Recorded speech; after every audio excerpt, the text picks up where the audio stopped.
Exports of ICT products in January reached their record high for the month, topping $29 billion, with semiconductors leading the increase. U.S. job growth surprisingly strengthened in January, alleviating near-term fears of a sharp labor market slowdown. But experts caution that the underlying job market remains fragile over the long haul. After his first 6 months in office, Culture Minister Choi met with the press corps on Thursday and outlined his vision for a broadening K-culture, including the ministry's plans to back BTS's upcoming comeback concert next month. Ahead of the upcoming Lunar New Year holiday, President Lee Jae-myung has called for the need to thoroughly monitor price rigging and monopolies. During a weekly meeting with his aides on Thursday, he urged a related task force to not only deal with short-term measures to stabilize consumer prices, but also address structural problems in the distribution process. President Lee pointed out certain cases where private firms exploited the import tariff system by refusing to lower prices, despite the government granting lower quota tariffs on certain items. The special task force to manage costs was launched the previous day. The National Assembly held a plenary session on Thursday to process a series of livelihood-related bills, despite a boycott by the main opposition People Power Party. The ruling Democratic Party moved to pass 63 bills that had been agreed upon the opposition in advance after the PPP pulled out in protest over the passage of judicial reform bills by a National Assembly committee the previous day. The agenda included revisions expanding spousal parental leave before childbirth and tightening personal data protection rules. The DP said it moved forward to prevent a legislative vacuum while slamming the opposition's absence as irresponsible. In other news, Culture Minister Choi sat down with members of the media to mark his first 6 months in office today and touch upon BTS and more. Our correspondent Park Kwon-woo follows this report. From crisis to hope, South Korea's culture minister says he's witnessed renewed optimism in the cultural sector over the past 6 months. He noted that the industry's core strength and passion remains strong, adding that K-culture continues to expand its global reach. One of the ministry's key priorities is BTS's upcoming comeback show to be held in March at Gwanghwamun Square, one of Seoul's most symbolic landmarks, known for major rallies and public gatherings. It's grateful and meaningful that globally renowned artist BTS have chosen Gwanghwamun as their new starting point. That's why we're doing our best while working closely with BTS so that we can showcase Korea's traditional heritage and cultural essence to the world. The minister added that support measures are also being prepared for international visitors attending the concert, stressing that collaborative concerts with Korean artists will extend beyond BTS. Choi also reaffirmed efforts to crack down on ticket scalping at large events such as concerts, noting that related legislation will soon be introduced to penalize resales at inflated prices. The authorities are additionally discussing measures to address accommodation price gouging in concert hosting areas, with solutions expected to be unveiled soon. Through the Presidential Cultural Exchange Committee launched 4 months ago, the minister said officials are also exploring ways to accelerate the global spread of K-culture. We're planning to host a massive global concert in Korea by the end of next year, bringing together artists from all major entertainment agencies. We might be able to potentially integrate dedicated K-culture spaces at venues for those concerts, just like Korea House at the Olympics, offering immersive cultural experiences. Choi further stressed the need for more large-capacity concert halls in Korea, with efforts underway to build venues capable of accommodating up to 50,000 people. The minister noted that additional financial support for the cultural sector will be provided, adding that there's a broad consensus within the government, including the president, on the significance of strengthening the industry. Park Kwon-woo, Arirang News. The American Chamber of Commerce in Korea hosted Trade Minister Yo Han-gu for a special luncheon in Seoul, where over 110 business leaders discussed the future of bilateral trade relations between South Korea and the U.S. Our Park Jun-han tells us more. Trade Minister Yo Han-gu said on Thursday that Korea and the U.S. are going through pivotal moments in terms of bilateral trade. Yo's remarks were delivered at a critical time as Korea and the United States continue their high-level talks on tariff-related trade issues after the Special Act on the Management of Korea-U.S. Strategic Investments was proposed last November. Following the proposal of the Special Act on Korea-U.S. Strategic Investment last November in our National Assembly, a dedicated special committee was established on February 9th to facilitate its passage. We are making every effort to see this legislation enacted as soon as possible. We are also working closely with our U.S. counterpart to implement the follow-up measures, including non-tariff issues outlined in the Korea-U.S. Joint Fact Sheet. During his remarks, Minister Yo expressed appreciation for record-high U.S. foreign direct investment in Korea last year, driven by continued partnerships with American companies. He also pledged to faithfully implement the bilateral tariff agreement and proactively share progress with the U.S. side and the business community to enhance stability and deepen economic ties.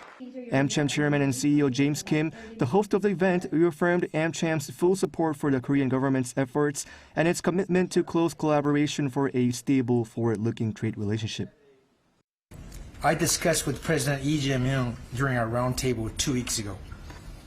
And I look forward to working with President Lee and his administration to expand the number of global companies' regional headquarters here in Korea. Korea has less than 100 today. And what I told President Lee is I'd love to see, under his tenure, the number going from 100 to 1,000.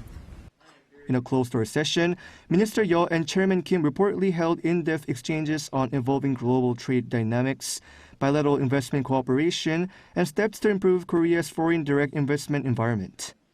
박준환, Arirang News.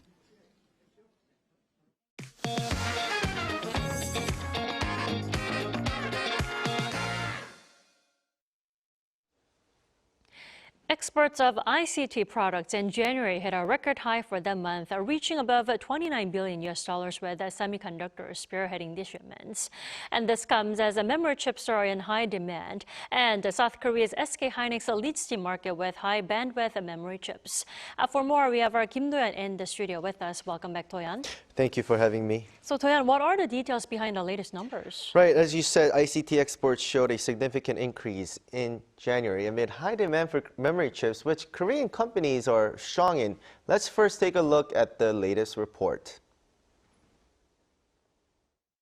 South Korea's information and communication technology sector has started the year by shattering previous records.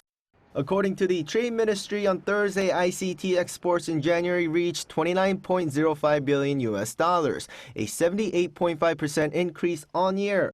With exports at $14.09 billion, the nation posted a massive trade surplus of $14.96 billion.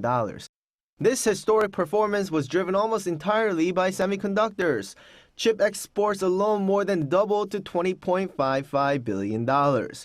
Breaking that down, the surge was led by memory chips, which skyrocketed 154.4% to $15.72 billion, fueled by demand for high-value products like HBM and DDR5 chips. This is likely to continue for the foreseeable future, as there's a severe shortage of HBM chips amid the AI boom. Capacity will start to expand from the end of this year into 2027. However, until 2028, most supply is already locked in through long-term agreements, so the shortage will persist. Whether the shortage continues after 2028 will depend on how much demand increases by then. This sold-out market has driven up export values across all major regions. The value of shipments to China, South Korea's largest market, rose nearly 95% to $11.76 billion.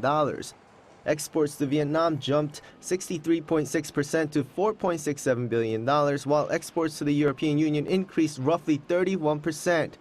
Notably, exports to the United States recorded triple-digit growth, surging 110.7% to $4.62 billion as American big tech firms scrambled to secure essential AI infrastructure. It really puts into perspective just how critical these chips are. Now, by looking at the numbers, so Toyan, the U.S. saw a massive surge, triple-digit growth. Now, we know this is driven by NVIDIA, but why do they need so many of our chips specifically? Right, to understand that, we first need to look at how semiconductors are classified. Let's take a look at this graphic.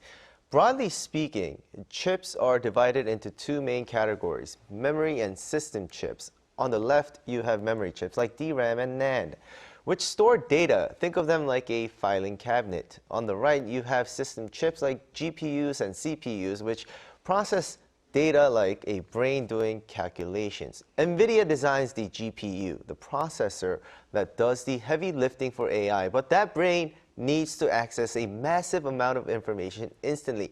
That's where South Korea comes in. The nation makes the HBM, or high bandwidth memory, which is a type of DRAM.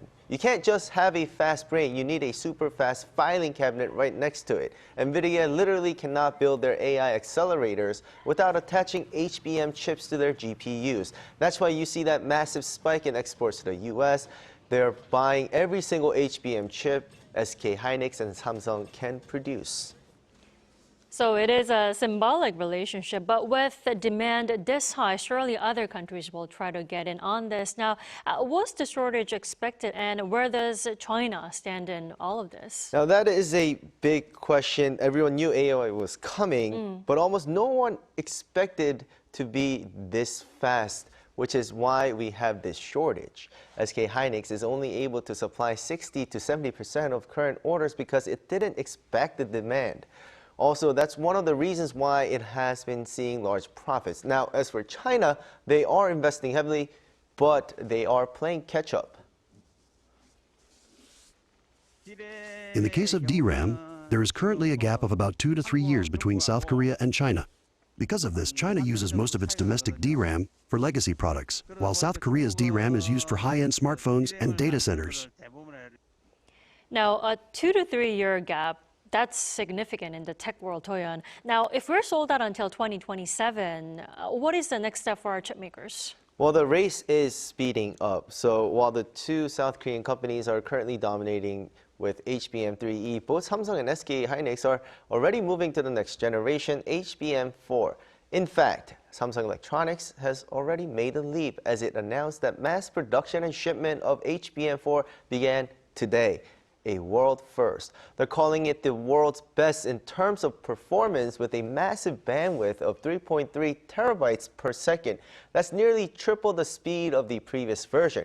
Crucially, they've expanded the capacity by stacking 16 layers of DRAM. A single HBM4 package can now hold up to 48 gigabytes of data. This is a game changer for training larger AI models. This is actually about a week earlier than the company set as a goal and adds to the company's efforts to reclaim the top spot from SK Hynix in terms of memory chips. SK Hynix is also readying its HBM4 mass production and is already developing the next version, HBM4E, for 2026 and 2027. The trend is moving toward custom HBM, where memory chips are tailor-made for specific customers like Google or NVIDIA, blurring the line between memory and logic. I see. Toyan, thank you for the comprehensive coverage tonight. We appreciate it. Thank you for having me.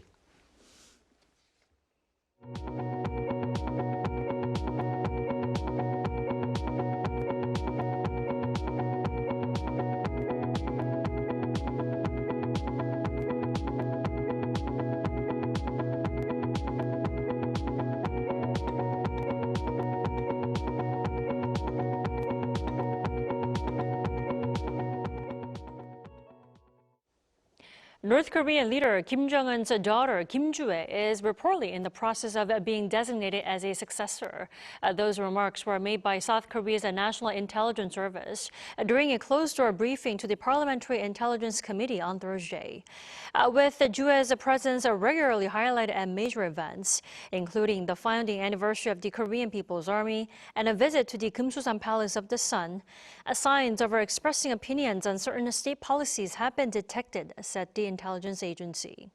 The agency plans to keep a close eye on whether Kim Joo-ae participates in the North's Key Party Congress scheduled for later this month. U.S. President Donald Trump has spoken of historic deals with countries including South Korea and Japan to boost American coal exports. Kim Bo-kyung has the details. President Trump said Wednesday local time that his administration had signed historic trade agreements with South Korea, Japan, India, and other countries to dramatically increase coal exports. These remarks came while he was announcing policies at the White House to boost the coal industry. Previously, in July last year, Trump posted on Truth Social that Seoul will purchase $100 billion worth of liquefied natural gas and other energy-producing materials. There was no direct mention of coal at that time, nor a coal export agreement in a joint fact sheet released in November, so it remains unclear if such a deal between Seoul and Washington has been reached or not. While touting it as the most reliable energy resource for almost everyone, he referred to a series of measures to expand the coal-fired power generation industry and signed related executive orders. Included in these were instructions to the Tennessee Valley Authority, a U.S. federal electric utility, to continue operating two major coal plants, Cumberland and Kingston, which had been scheduled for closure. He also ordered the Energy Department to provide funding to keep the coal plants open. I'm directing the Department of Energy to issue funds to coal plants in West Virginia, Ohio, North Carolina, and Kentucky to keep them online and keep those plants open. In particular, he directed the Defense Department to secure long-term power purchase agreements with coal plants to ensure a more stable power supply and a stronger, more resilient power grid. He then pointed out that he approved dozens of projects to reopen coal mines to boost the coal industry. But in 1 year of Trump, we've already approved over 70 permits for very big, very powerful mines that are going to be with us for many, many years to come. And we did that over the last 30 days. Such moves by President Trump are seen as running counter to the global trend toward phasing out coal and expanding the use of renewable energy. Kim Bo-kyung, Arirang News. Staying in the U.S., employment expands above expectations in January, but market experts warn against celebration, pointing to the worrisome numbers of 2025. Oh Soo-young has this report. U.S. job growth unexpectedly picked up in January, easing immediate concerns of a sharp labor market slowdown, but experts warn of a long-term fragility. On Wednesday, the U.S. Bureau of Labor Statistics reported that employers added 130,000 jobs in January, far above market expectations, with major gains in healthcare. The unemployment rate ticked down 0.1 percentage points to 4.3%, while wage growth held up, with average hourly earnings rising about 0.4% in January. Yet the broader picture on jobs is less rosy. Annual benchmark revisions show that total job growth last year was dramatically slower than previously estimated, slashed from around 584,000 jobs to just 181,000. This means average monthly job growth was roughly 15,000 jobs, with employment gains concentrated heavily in healthcare and with minor gains in the retail and utility sectors. Meanwhile, job losses were recorded in financial services, transportation, mining and logging industries. Economists warn that the headline gains could be masking deeper weaknesses in the labor market, as broader losses in pay and income point to uneven growth.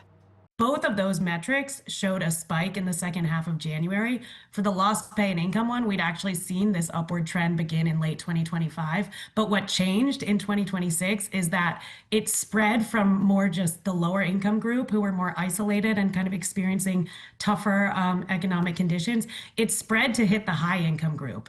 And that's kind of ringing alarm bells for me because of what we've seen with the K-shaped economy and because of how important that group has been for driving overall economic growth. With hiring slowing and unemployment stable, many analysts believe the U.S. job market is entering a period of stagnation. Experts say the January report is likely to influence Federal Reserve expectations, likely adding to policymakers' reluctance to cut interest rates soon, as they continue to monitor inflation. Oh Soo-young, Arirang News. Global K-pop stars BTS and BLACKPINK are turning Korea's historic landmarks into entertainment stages. In fact, BLACKPINK is teaming up with the National Museum of Korea for a cultural campaign. The girl group will record audio guides for major artifacts, host a session for its new album at the museum, and light up the building's exterior in pink. Now, meanwhile, BTS will hold its comeback concert next month at Gwanghwamun Square, including a performance at Gyeongbokgung Palace to reflect the symbolic meaning of the title of its latest album, Arirang.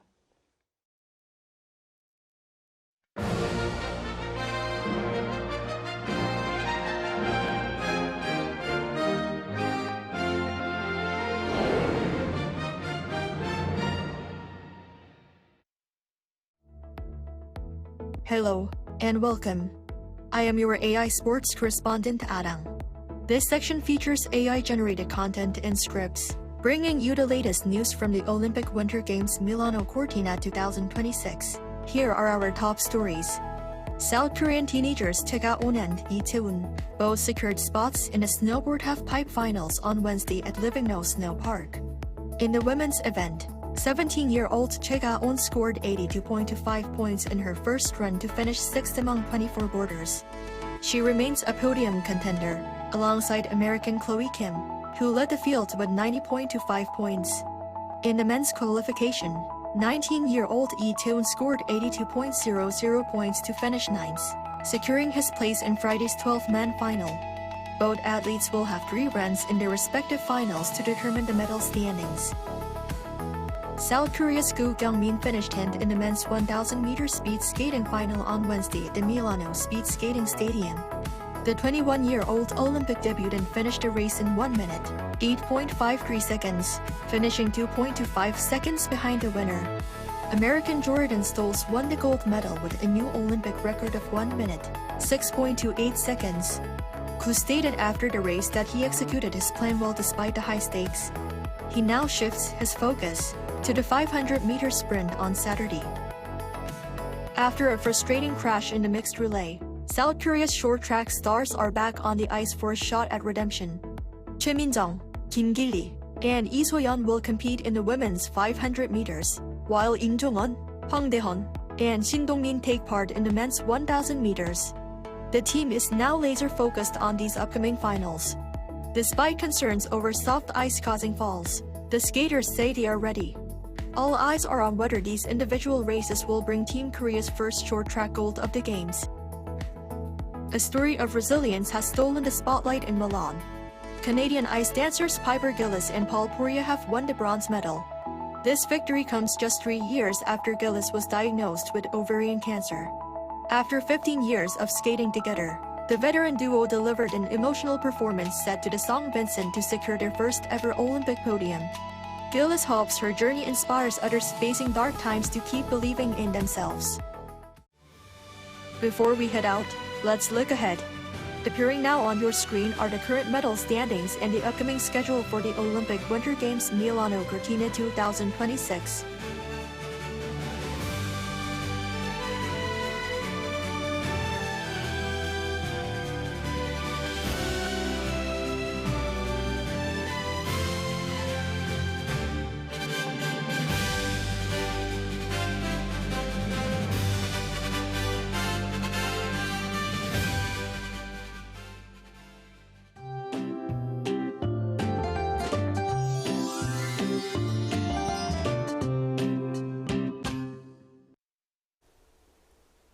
It's another dusty day today all over the country. Fine dust is hanging over center areas as well as Jeollabuk-do and Gyeongsang-buk-do provinces. Especially in Chungcheongbuk-do province, ultrafine dust levels climb to the very bad levels. As more dust from overseas arrives, poor air quality is likely to stick around tomorrow.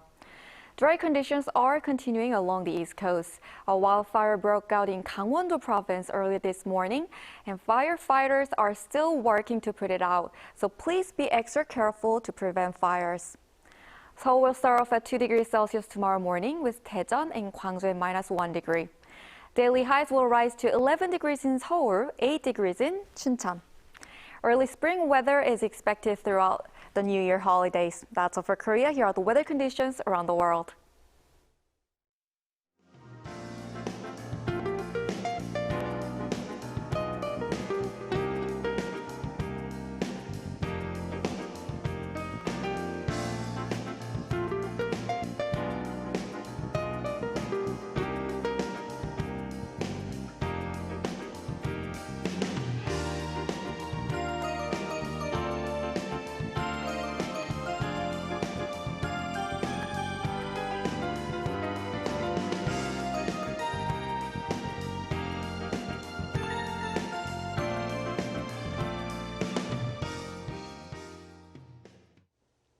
That is all we have for tonight. I'm Kim Dami. From all of us here at Arirang, thanks for watching and good night.